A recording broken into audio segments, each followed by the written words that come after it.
Good morning, everyone. It's Tuesday, February 8th. Welcome to the Polk County Board of Commissioners. Extra agendas are on the back table. All commissioners are present. I'd like to please ask you to join me in the Pledge of Allegiance. I pledge allegiance to the flag of the United States of America and to the republic for which it stands, one nation, under God, indivisible, with liberty and justice for all.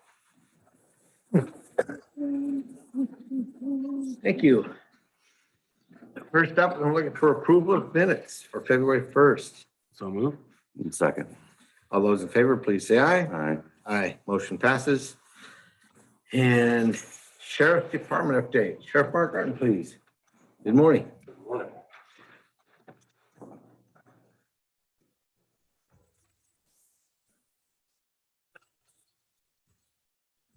Morning. I just wanted to update you on a few things.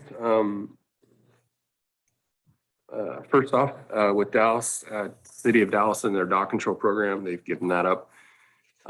Licensing for dogs in the City of Dallas will come to us. So that's in the works. It's technically already happened, but there is a process, and we're not taking all animal things. It's just dog related stuff that's inside the city limits. So we're starting, well, I've started to gather the information for our Senate Bill 111 review, which is the intentional use of deadly physical force. We have to, it needs to be reviewed and looked at once a year. Updates don't need to happen every year, but they can happen if we need to. So we're going to start that process. It involves a public meeting, or a couple of public meetings and a group of people to get together and just review that plan. So that is already in the works. Measure 110. So I know we've talked about Measure 110 and how things, there's just stuff that the impacts of this measure, right? And whether that's crime, certain crimes going up, more property crimes, less criminal cases because of the decriminalization. There's a domino effect of things that occur because of decriminalization. It's just the way it is. So anyway, we're still dealing with that, and that's going to be an ongoing thing. I put a couple just Senate bills and House bills that are up in the session. I don't know if anything has changed since I just put this stuff down, but 1510 is the House Bill 2002 from last session. For the most part, there are a few things that were changed, but essentially within this, it limits law enforcement's ability to stop vehicles for lighting violations as a primary stop. So if someone can still be cited for it as long as they're stopped for another reason, then you can cite for that one. You just can't stop for that one on its own. I mean, doesn't have their headlights on in the dark and a foggy night. You can't stop them for safety. They have to have one light out of two. Oh. Tail lights, any lighting issues. Right. The proponents of that bill say that it's cops shoot people on traffic stops, all the time, which isn't the case. And so in their thought process is if you don't stop as many cars, less people die. That's the way they're thinking about it. There's some other limitations and new rules for parole and probation that are outside of my realm. But in there too, it also does mandate us to tell people before we ask for consent to search or anything like that, you have the right to deny it. It has to be written or audio or video recorded. So we have to tell them that all up front and then ask them, hey, can I search your car? And the other part of that bill, which first of all, OSSA does not support it as it's written. But they also, in that bill, want to give $10 million to Northwest Health Foundation Systems for equity programs. So the interesting thing is with this Northwest Health Foundation, when House Bill 2002 came out, I went and I looked up that company or that group, and they literally all their goals of their organization were to eliminate qualified immunity, use of force reform, all very anti-law enforcement. This website, the same website that I looked at before, now has new information on their website, and it has nothing to do with law enforcement. It's the same organization though. I don't agree with the fact that we're sending money without any strings attached to a group that wants to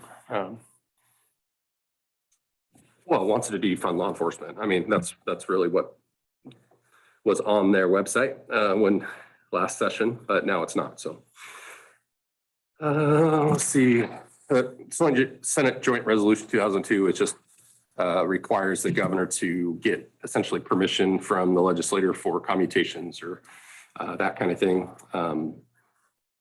So that'll be interesting because we did have some issues, still are having some issues with that and the fact that commutations are happening without victims being notified, that kind of thing. So let's see. Senate Bill 1587 talks about the industrial hemp, and if you allow the property to be used, essentially knowing that it's going to be used for legal purposes, that the property can be sold to pay fines and costs, and a lien can happen right away, which is interesting. I don't know if that'll go anywhere, but that's just one way to help combat those illegal operations that are going under the guise of being legal. So on that one there, excuse me. Yeah. Sheriff. So that one there, if I leased my property and the guy had an illegal grow, I would lose my property. I'm not a lawyer, but that's reading the terms in that little bill. That's essentially, it says that you can, law enforcement can add a lien right away. But we have to essentially prove that you knew something was not legit, if that makes sense. So there's some things that, we still have to prove. And just for the record, I'm not leasing my property. So then, Important to note, Sheriff. Yeah. As you present these, I think it would be important to note who the sponsors of these bills are. So 1587 is Senator Hansel and Representative Morgan. Of course, clearly Representative Morgan has a vast amount of experience in this in Josephine County. And this is a monster problem for them down there. So Sure. Though there are some teeth in this that might scare regular property owners, on the other hand, as one who's advised neighbors, you should not be taking cash for rent, especially exorbitant amounts of cash for rent that you would never see from the ag community. Mhm. So, I mean, there's some simple stuff that, just common sense things people should follow. And if you own dirt and you're renting it out to people, I would expect to have a little common sense. So anyway, I just think it's important to note some of these as you go, because I think it's important for us to understand them too, so that we can help support, because clearly AOC is not going to weigh in no, on some of these. no. So the people we pay to lobby for us. Okay, yeah, I can. I have a big list, and this is literally just obviously 5 of them, but and especially with the short session, things are going to be changing and deadlines. I know there was one, I think yesterday or today, and then there's one next Monday. So we'll see if any of these actually get through or not. But the other Senate bill is 1541, and it talks about unlawful marijuana cultivation and directing the Oregon State Police to create a new unit to assist county sheriffs. It's interesting that OSSA wasn't contacted about this or anything, but so basically that they're going to ensure that each county sheriff receives $500,000 in resources per year. But they're getting 1.66 million total per county. If you divide up the amount that $60 million is what is asked for in the bill. Not sure where that other 1.1 million per county is, but so anyway, they're allowed to, they want to spend $500,000 in resources. It doesn't say cash, but I don't think that one will go anywhere. That's a pretty big price tag.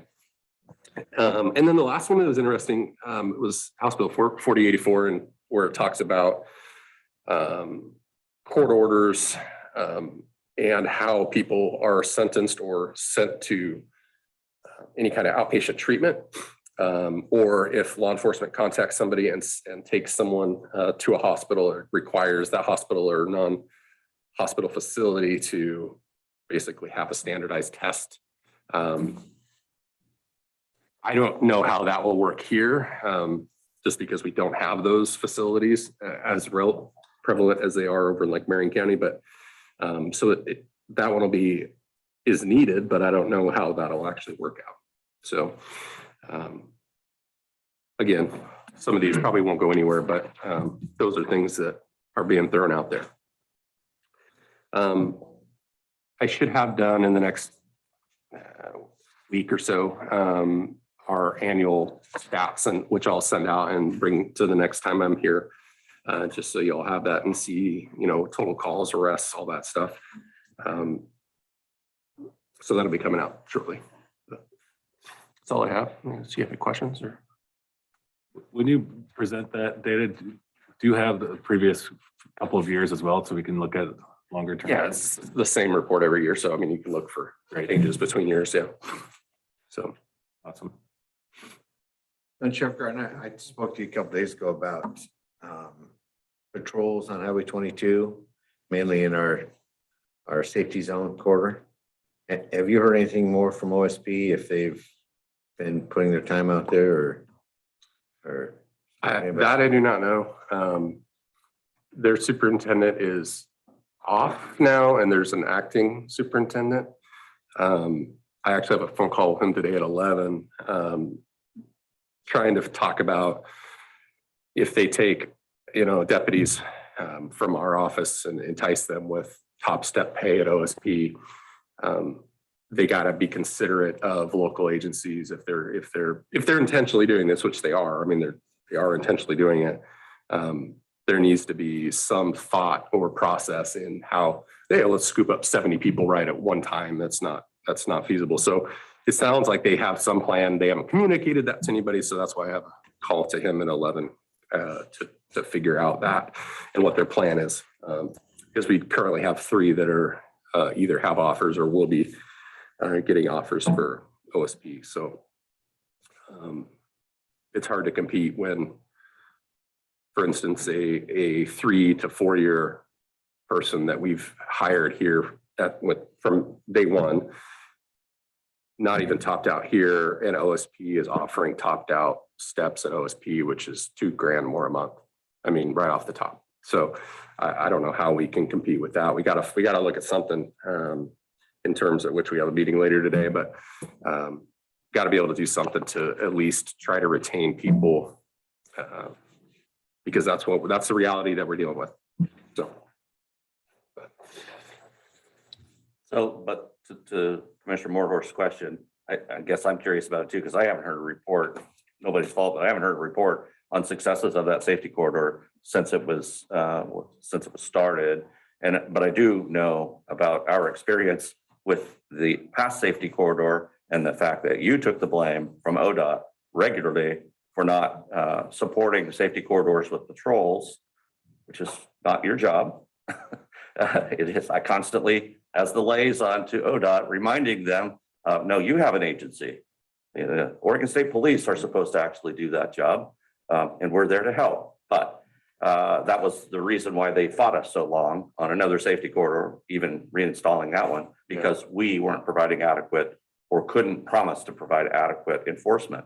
So now I would like to get a report on what is the enforcement on the safety corridor, not necessarily from you, but in general. How's it working? What's going on? Because we're still, we still have extremely high speed going on out there, especially in that long straight stretch, and deaths. So I can see what numbers we have. Again, it's not going to show OSP's data or, but isn't OSP supposed to be providing you or providing us as a state with that, keeping track of all that data? Yes. No, but they don't report. They don't give you anything. Oh, no, we have to go find it our own self. or if we wait for ODOT to get that data, they're 2-3 years behind. Yeah. So it's not like you can get current data, and that's just the way it's always been with them. So, yeah, we kind of have to find our own data and go seek it out, which I can try to do and just see what we have. Because a lot of times if we get dispatched to a call that's on the highway, we might head that way, but get called off, halfway if OSP is coming to take something. So we have some data of calls that come in. I just don't, maybe won't know the outcome or of some, depending on what the call was. So, but yeah, I can see what I can find out. And to answer your question, sir, trooper presence in our county is slim to none. It has been for a while, and I think since their numbers dwindled, they've been slim to none. Hopefully, as they steal these 70 people from other agencies, they get bodies here in our county.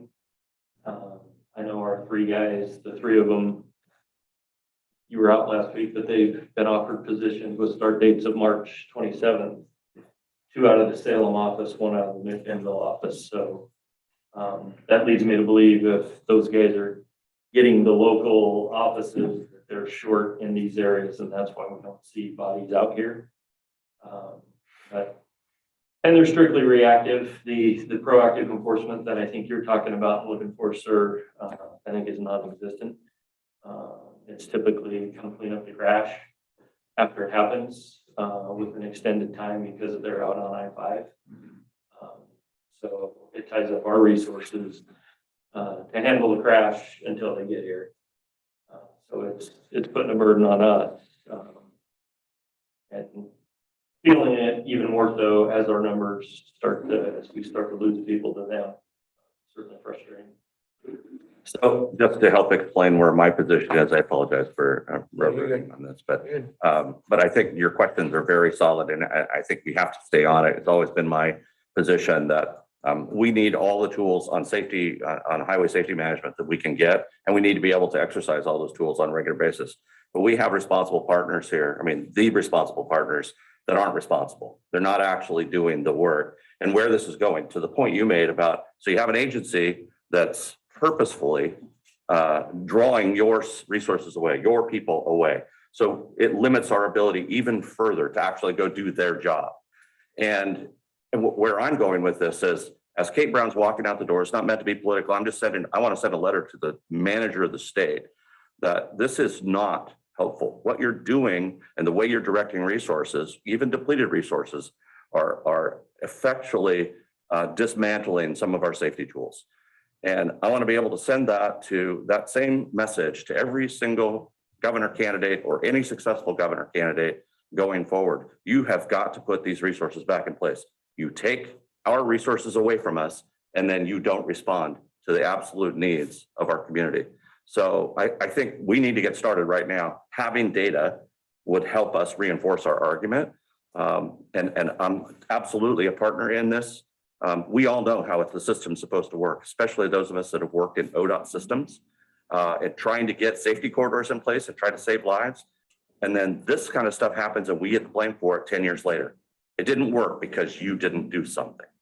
So I want to be able to be proactive in that regard and say, we want to help. We want to make these things work, but you've got to perform. You've got to give us the data. You've got to tell us where the weak spots are. I mean, they have a whole office of analytics. They're supposed to do this and respond to you in kind.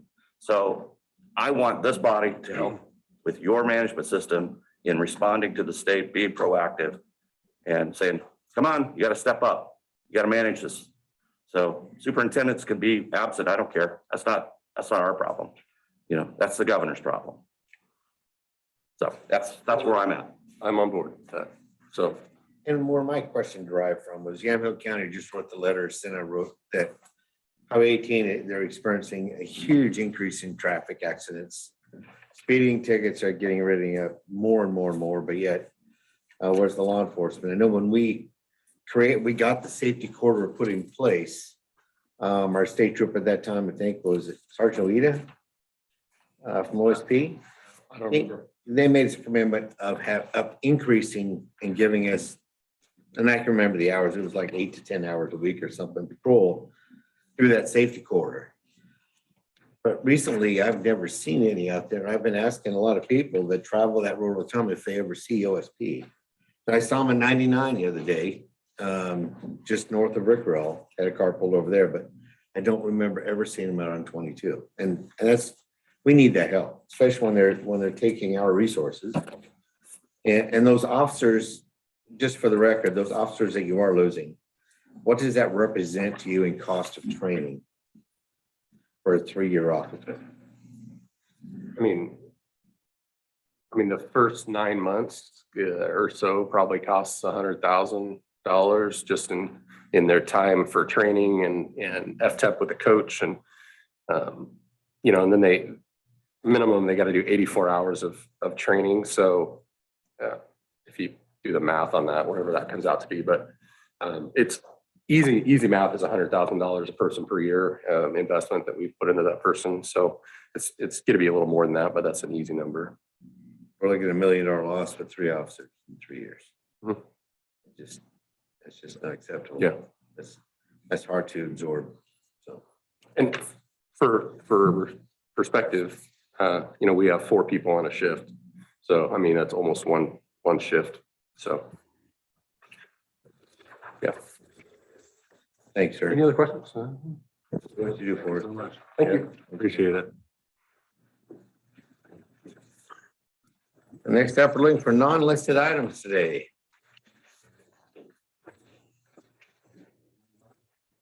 Hearing none, we're adjourned.